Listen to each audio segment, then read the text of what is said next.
باقی لوگ یہاں جاتے وہاں جاتے, اس کے گھر میں گھستے اس کے گھر میں گھستے, اوپر جاتے سیدھا, کسی کو تکلیف نہیں دیتے, نیچے بھی جاتے سیدھا, آجو باجو گھومتے نہیں. اگر آپ اپنے آپ کو بڑا بننے کے لیے دوسروں کو دبائیں گے, یہ مسلم نہیں.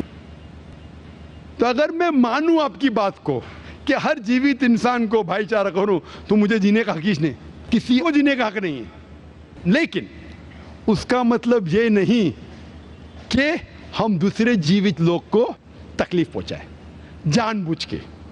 اسی لیے اسلام میں جب محمد صلی اللہ علیہ وسلم پیغام دیے عرب دیشوں میں, عرب ممالک میں, تو لوگ نے کہا یہ کیسا انسان ہے.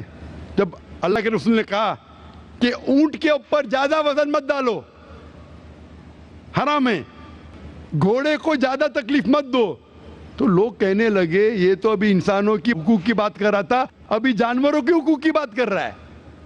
اللہ کے رسول فرماتے جب ایک شخص آگ اگاتا, مجھے آگ کو بجھاؤ, کیوں؟ ادھر چیٹیاں مر رہے ہیں. اس کا مطلب جان بوجھ کے کوئی بھی جیوت چیز کو مارنا حرام ہے, صرف انجانے میں اجازت ہے, یا جس کی اجازت خدا نے آپ کو دی ہے, جس کی اجازت دی ہے خدا نے. مثال کے طور پہ منوسمرتی میں چیپٹر نمبر 5 شلوکا نمبر 31 میں لکھا ہے کہ خدا نے کچھ جانوروں کو بنائے کھانے کے لیے اور کس کو خوراک بننے کے لیے. Some to be eaten, some to eat. اگر وہ کھانے والا جانور دوسرے جانور کو کھاتا ہے جس کو خوراک کے لیے بنایا ہے, تو کوئی گناہ نہیں ہے. منوسمرتی چیپٹر نمبر 5 شلوک نمبر 30 میں اگر آپ اس جانور کا قتل کرتے جو کھانے کے لیے بنایا گیا تو آپ گناہ نہیں کر رہے. منوسمرتی چیپٹر نمبر 5 شلوکا نمبر 39 میں سیکریفائسل اینیمل, جو اینیمل قربانی کے لیے بنائے گئے اس کی قربانی دینا گناہ نہیں ہے. میں کیوں ہندو دھرم سے کہہ رہا ہوں, مسلم سے بھی کہہ سکتا ہوں, بہت سے حوالے. اس کا مطلب ہمیں کسی کو تکلیف نہیں دینا چاہیے. لیکن اگر انجانے میں چلتے چلتے چیٹی مر گئی تو آپ باہر چلے نہیں سکیں گے, آپ سانس لیں گے جرم, تو اللہ تعالیٰ نے جرم کو پیدا کیا ہے مرنے کے لیے عام طور پہ, تو آپ گنہگار نہیں. معلوم کچھ جین لوگ ماسک پہنتے تو بھی مرتے, پانی کو ابالتے, ابالنے سے مار رہے, ابالنے پانی پی کے فائدہ کیا؟ اندر مارنے کے بدلے باہر مار رہے, کیا فائدہ؟ یہ ممکن ہی نہیں ہے. لیکن جان بوجھ کے کوئی جانور کو, اور ایک مثال دوں گا, ہمارے خطیب جمعہ نماز پڑھائے تھے کل, ڈاکٹر عثمان, ان نے اپنے خطبے میں مثال دی تھی. کیا ایک عورت تھی جو بہت بے حیا تھی, کیا کہیں گے, جو عام طور پہ لوگوں کی زینت تھی. میں لفظ اردو ذرا میری کمزور ہے, میں کسی کو ٹھیس نہیں پہنچانا چاہتا, انگلش میں کہیں گے ناٹ وتھ گڈ کیریکٹر, بازاری عورت. ذرا میں ایسے لفظ نہیں استعمال کرنا چاہتا کسی کو چھوڑ پہنچے. تو بازاری عورت تھی جو بہت گناہ کرتی تھی, لیکن ایک وقت ایک کتے کو پانی پلایا تو اللہ کے رسول فرماتے صرف وہ ایک اچھے عمل کے وجہ سے خدا نے اسے جنت میں ڈالا. بازاری عورت غلط کام کرتی ہے, زنا کرتی ہے, ایک عمل کیا کی, ایک کتے کو پانی دی, انسان کو نہیں کتے کو, اور اللہ اسے جنت میں ڈالتا ہے. دوسری طرف ایک اچھی عورت, نیک عورت, لیکن ایک بلی کو بند کرتی ہے, چین کر کے رکھتی ہے, اس کی آزادی کو قید کرتی ہے, اللہ تعالیٰ اس کو جہنم میں ڈالتا ہے, نرک میں ڈالتا ہے. اسے کہتے جانوروں کے حقوق. مطلب جانوروں کے بھی حقوق اسلام میں ہیں. اللہ کے رسول فرماتے کہ چڑیا کی جان بھی مت لو بنا وجہ. چڑیا, اسپیرو, آپ پڑھیں گے قرآن میں اور حدیث میں کئی اس کے پر لیکچر. تو اس لیے ہم مانتے ہیں کہ جیوت چیز کا ہمیں احترام کرنا چاہیے, اس کے رول ریگولیشن ہے. بولیں گے سب جیوت چیز میرے بھائی ہیں, نہیں بھائی, سب بھائی نہیں ہیں. ابھی کچھ لوگ اتنا کرتے, کتے کے پیچھے ہر مہینے لاکھ روپیہ خرچہ کرتے. ارے غریب لوگ مر رہے, لاکھ روپے سے 10 گھر ہر مہینے لاکھ روپیہ اپنے پوڈل کے اوپر ڈالتے ہیں. لاکھ روپے سے کم از کم 10 گھر تو چلیں گے نا مہینے, 20 گھر چلیں گے بمبئی میں, ہاں کہ نہیں؟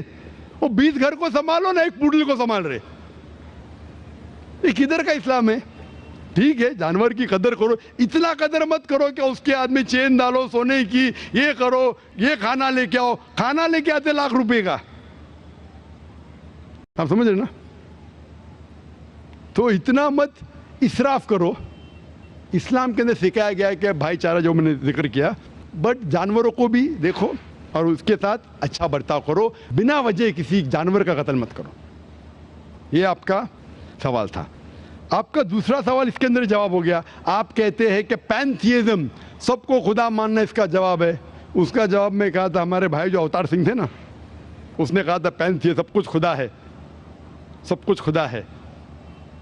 اس سے کیا ہوتا ہے کہ سب کچھ خدا ہے, مطلب اگر آپ سب کو خدا مانتے, چور کو بھی خدا مانتے, ڈاکو کو بھی خدا مانتے, خدا کا مطلب اس کا کہنا ماننا, برابر کہ نہیں, اس کی عزت کرنا, اس کی عبادت کرنا, وہ جو کہتا ہے اس کی بات ماننا. تو آپ اگر وہ چور کو خدا بولیں گے, وہ بولے گا چوری کو, آپ چوری کرنا شروع کریں گے. وہ بلاತ್ಕಾರ کرنے والا کہیں گے آپ سے, آپ اس کو خدا بولیں گے, چل بھائی بلاತ್ಕಾರ کر, آپ کریں گے. تو اسی طرح یہ ان لاجیکل ہے. خدا ایک ہے اور صرف اس کی عبادت کرنا چاہیے. اور یہ جو فلسفی ہے, یہ فلسفی جو آپ بول رہے کدھر سے آئی, اسے کہتے ہیں اینتھروپومورفزم. کیا کہتے ہیں اینتھروپومورفزم, مطلب گاڈ نے ہر چیز کی شکل حاصل کی. اور اس کے اندر ایک فلسفی ہے کہ خدا اتنا پاک, اتنا نیک, وہ جانتا نہیں کہ کس طریقے سے انسان کو تکلیف ہوتی ہے. اور یہ اینتھروپومورفزم جو فلسفی ہے, خدا الگ الگ چیز میں شامل ہوتے ہیں. اور کئی مذہب اسلام کے علاوہ, کوئی مذہب کہتا ہے کہ خدا ایک بار انسان کا روپ حاصل کیا, کچھ مذہب کہتے ہیں انیک بار.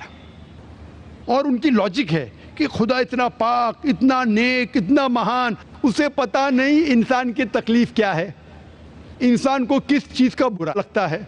اتنا نیک, اتنے پاک, انسان کو درد کیسا ہوتا ہے, انسان کو تکلیف کیسا ہوتی ہے. تو یہ خدا جو نیک اور پاک ہے, جاننے کے لیے انسان کے اصول کیا ہونا چاہیے وہ انسان کا روپ دھارن کرتے.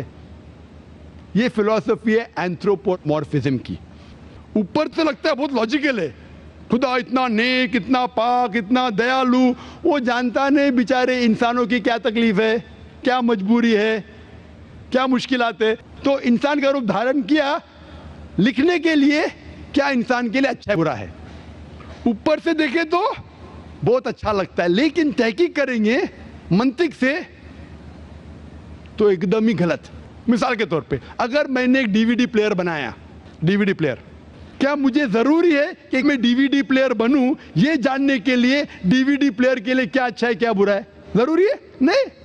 میں ایک انسٹرکشن مینیول لکھوں گا کہ ڈی وی ڈی پلیئر کو پلے کرنے کے لیے ڈی وی ڈی ڈالو, پلے کا بٹن دباؤ, اسکپ کرنے کا اسکپ کا بٹن دباؤ, اسٹاپ کرنے کا اسٹاپ کا بٹن دباؤ. پانی میں مت ڈالو, خراب ہو جائے گا. اوپر سے مت پھینکو, خراب ہو جائے گا. مجھے ڈی وی ڈی پلیئر بننے کی ضرورت نہیں. اسی طریقے سے خدا ہمارا خالق ہے, ہمارا بنانے والا ہے, ہمارا پیدا کرنے والا ہے, اس کو انسان بننے کی ضرورت ہی نہیں.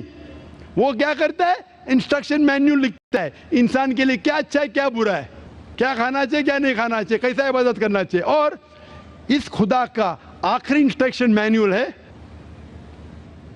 قرآن. اس ایشور, اس بھگوان, اس اللہ, اس خدا کا آخری انسٹرکشن مینیول ہے قرآن. اس قرآن مجید میں لکھا ہے آپ کے لیے کیا اچھا ہے کیا برا ہے, کس طریقے سے جانور سے اچھا برتاؤ کرنا چاہیے, کس طریقے سے بھائی چارہ بڑھنا چاہیے, کس طریقے سے غریبوں کی مدد کرنا چاہیے, سب لکھا ہے اس میں. خدا کو خود انسان بننے کی ضرورت نہیں, کیونکہ وہ ہمارا خالق ہے, ہمارا مالک ہے. تو اسی لیے یہ پینتھیزم فلسفی از ٹوٹلی رانگ. اور وید میں کدھر نہیں لکھا ہے, آپ جائیں گے دوسری کتابوں میں لکھا ہے, آپ اگر دیکھیں گے میری کیسٹ ہندوازم اینڈ اسلام پہ, لیکن وہ کتابیں وید سے اونچی نہیں ہیں. وید میں صرف لکھا ہے توحید کے بارے میں, ایک خدا کے بارے میں, ایک کم ست وپرا بہودا ویدانتے, خدا ایک ہے. اس کو نام علیحدہ دے سکتے آپ, لیکن خدا ایک ہے, اس کی صفت آپ بیان کر سکتے ہیں. اور وہ ایک خدا ہے نہ تسپتی ماستی, اس کا کوئی عکس نہیں ہے, نہ کوئی پکچر ہے, نہ کوئی پینٹنگ ہے, نہ کوئی مورتی ہے, نہ کوئی اسٹیچو ہے. Hope the answers the question.